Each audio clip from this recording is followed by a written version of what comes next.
Which brings us to the last point I want to make about health economics, which there are two types of questions you can ask in economics and, well, in policy, I'll say. And economics can really only answer one of them. One set of questions are normative questions, and these are sort of, what should we do? What should our policy be? What do we want our policy to be, right? Like, and normative questions, and there are tons of these in the healthcare sector, right? Should we provide healthcare to people who cannot afford it, right? I think most people think actually yes, right? So perhaps a better question isn't should we provide healthcare, but should we provide the best healthcare? Should we provide high quality healthcare, right? Should we, make sure that everybody has access to the best treatments and the most comfortable care, no matter how much it costs? Or is there some limit where we're like, hey, we'll provide this level of healthcare, we'll keep you alive if you come in and you're shot. Just by the way, if you stick with this course, I'm going to be interviewing a friend of mine who was shot in the face, and he survived, and he has a fascinating story about the healthcare system as a result. And so you again, another incentive is just to stick with the force. You will get to hear about my friend getting shot in the face. He's fine now. Great guy. But so like maybe if you get shot in the face and you can't pay for it, maybe we should pay, we should probably pay for your healthcare, right? But, do we pay for everyone's healthcare no matter how much it costs? And in practice, the answer is no, right? So if you look at systems like the British system says, actually, we're not going to pay for some treatments. And as a result, wealthy people leave the country to get treated, right? They go to the US or places like that where, they can get access to expensive treatments that the British government won't pay for. And, poor people don't. And so even healthcare systems where if you're like a big defender of the single payer system and you're like, yeah, let's go, British healthcare system, that's something you need to grapple with. Right, that's a real question. Because we can't pay for everything for everyone, right?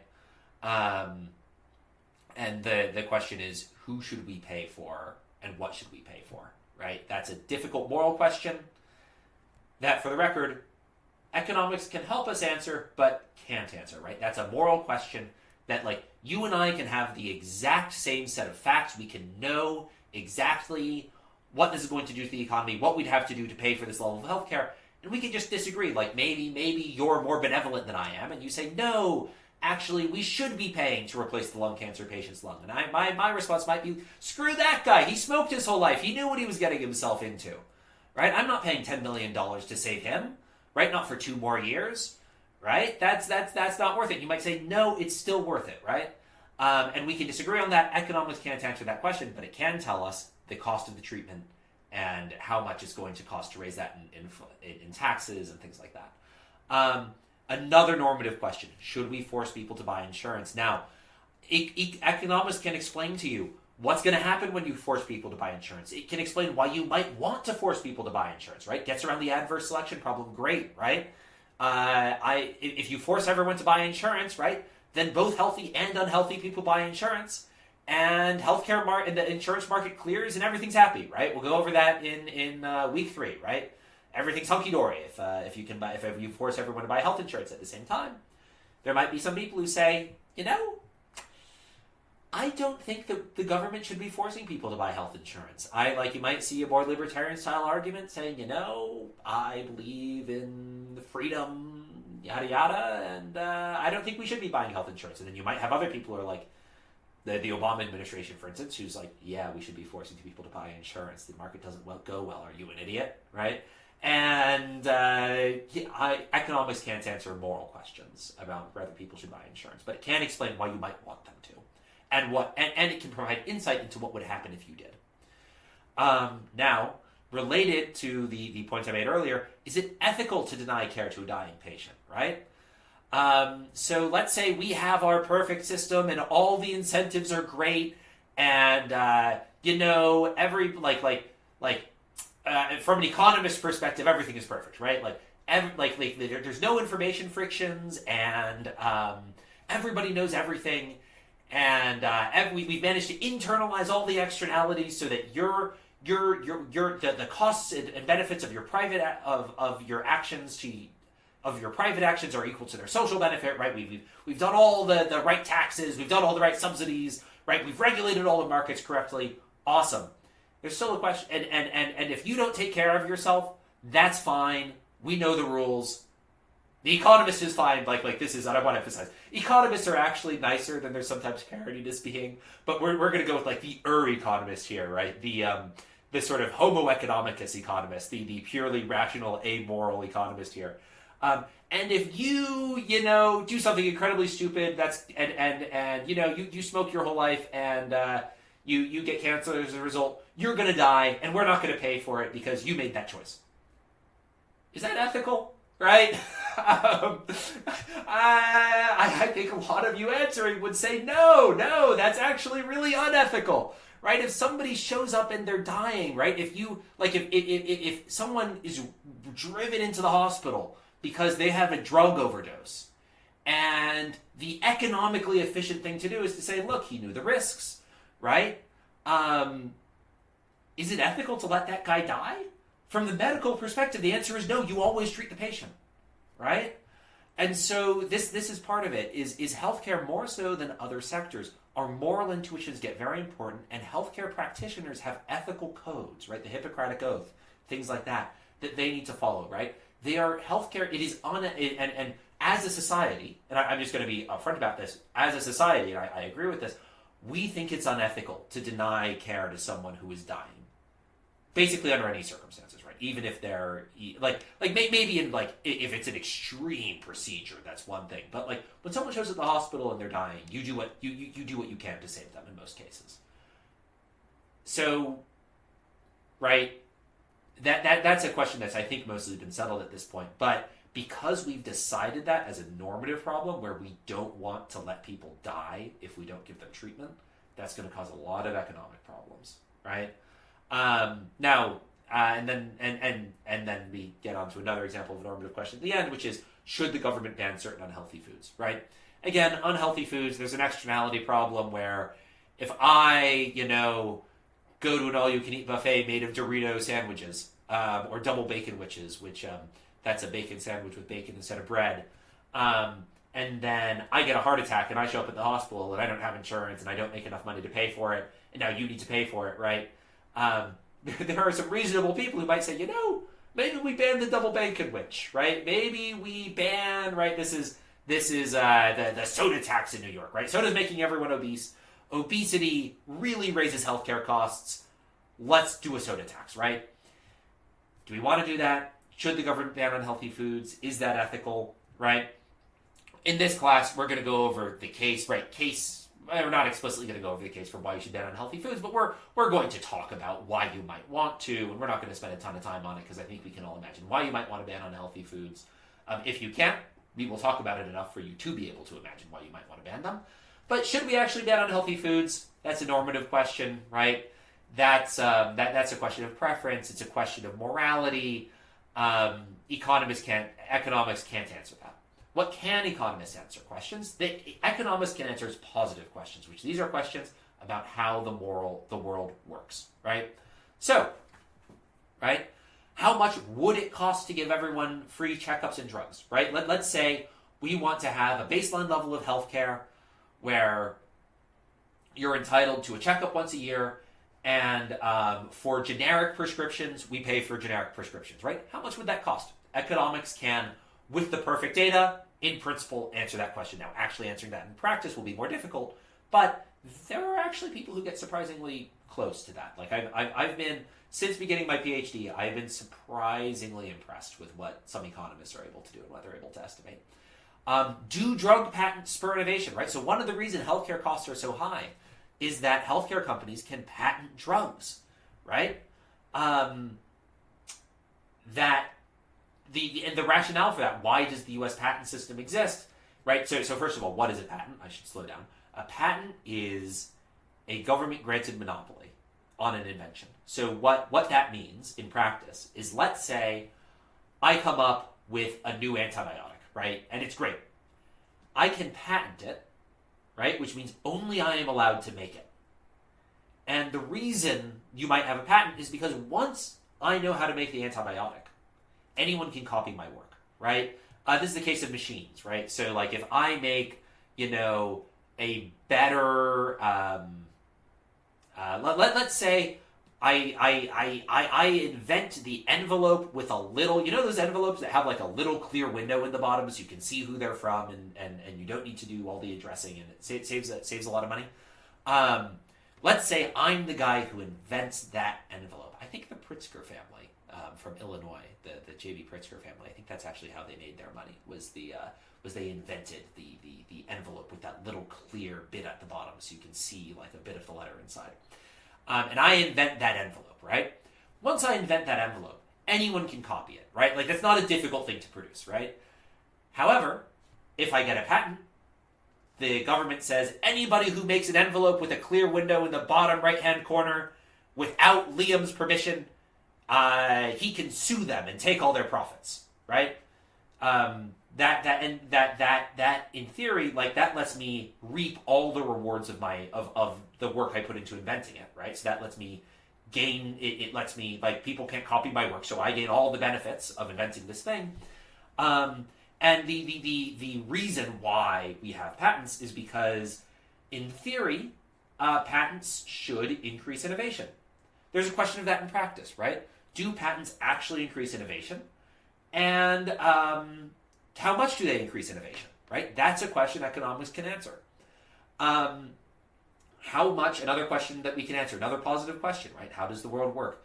How much would consumers save if doctors did not have to get medical licenses, right? Very interesting working paper, just came out recently, right? Talking about what happened to care quality after, both care quality and care costs after after we made doctors get, good medical licenses. And then another example would be, would a tax on saturated fat make the U.S. healthier, right? Maybe yes, maybe no. Even if the answer is yes, though, right, going back to normative questions, that doesn't mean we should do it, right? Just because a tax on saturated fats would make the U.S. healthier doesn't mean we should have a tax on saturated fats, right? It might mean that there's a rational basis for it, but that doesn't mean we should do it, right? There are lots of things that there's a rational basis for that we shouldn't do because they're morally wrong, right?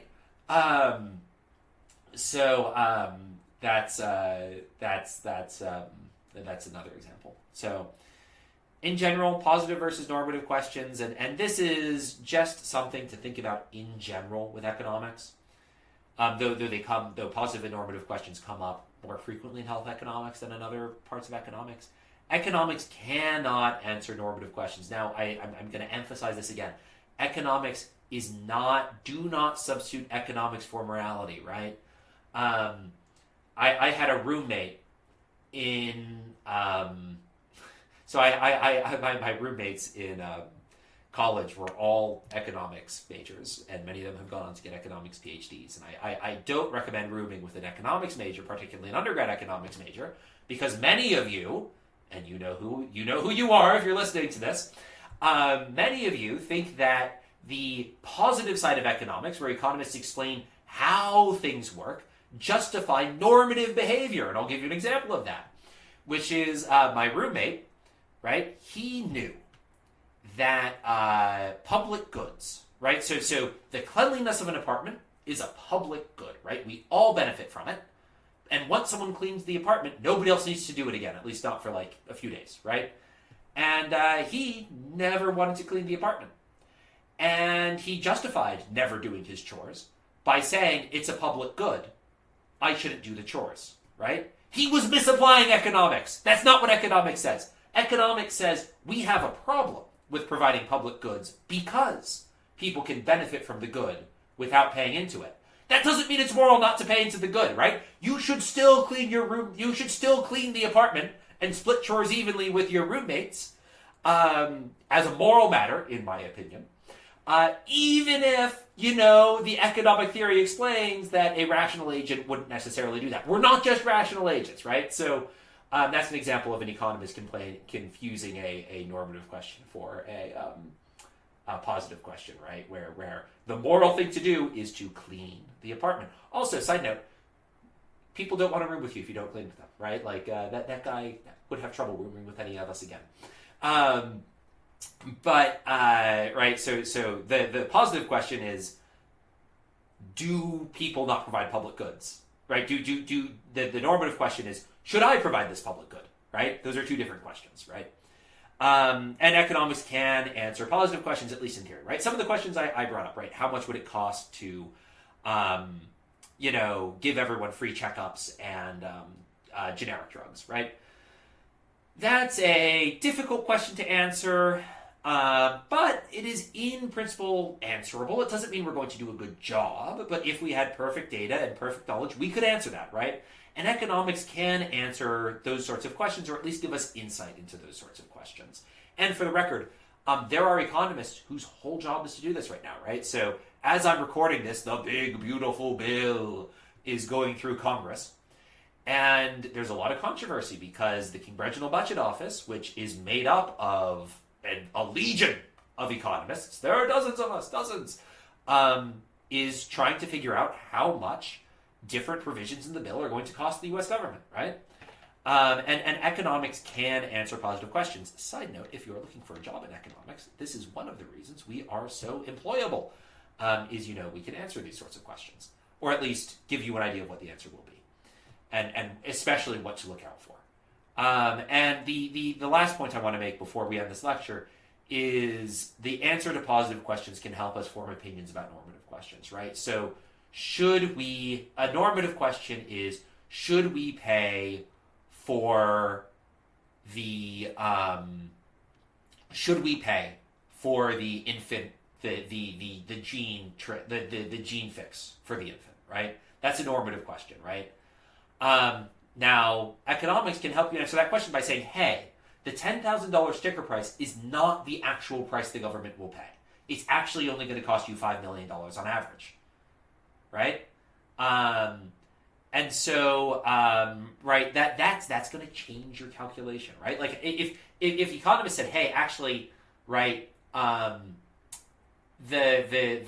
baby is going to pay $10 million in taxes over the course of their lifetime, so it actually costs the government zero over the course of their lifetime, my guess is every reasonable person would say, yeah, of course, give the baby the treatment. If they're going to pay it off, if they're going to pay off, if it costs the government nothing over the long run to give the baby the treatment, give the baby the treatment, right? So that's an example of a positive question. How much is it actually going to cost the government in the long run to give the infant this treatment? That has implications for the normative question, right? Which is, should we give the baby the treatment? So I hope that this has been tantalizing and that you're full of questions of what is what is moral, what is not moral. We're not going to get to those, but you should keep those in the back of your mind. Why is the U.S. healthcare insurance market such a uniquely terrible market? How do all these things work in practice? We're gonna go over all of that, right? We're gonna do a deep dive into the U.S. healthcare system. We're gonna go over the Affordable Care Act, also known as Obamacare. We're going to cover, and I'm going to tease this now, something that economists really have only started discovering in the past 10 years, but the concept of implicit insurance, right? What happens when you, in theory, only have health insurance for some people, but in practice, you still treat people who, regardless of whether they can afford the treatment when they show up to the hospital. That's going to create some fascinating incentive problems that we will cover, and that we're going to have a lot. Well, I am going to have a lot of fun with that. You all will have to do a lot of problems that's related to that, and much more. So I hope you continue in the lecture series, and this is the end of the first lecture. All right. Next time, by the way, next lecture, we're going to pull back a bit. Most of the lectures in this series are going to focus on sort of modern problems, very specific answers, very specific solutions, etc., etc. However, the next set of lectures, the next lecture is going to be on sort of long-term trends in health and why are we getting these problems now, and sort of how has health evolved over the past 500 years, because it's changed dramatically. All right? You will see me there. Well, I guess you will hear me there and see my slides. I will not see you. All right. Have a good day.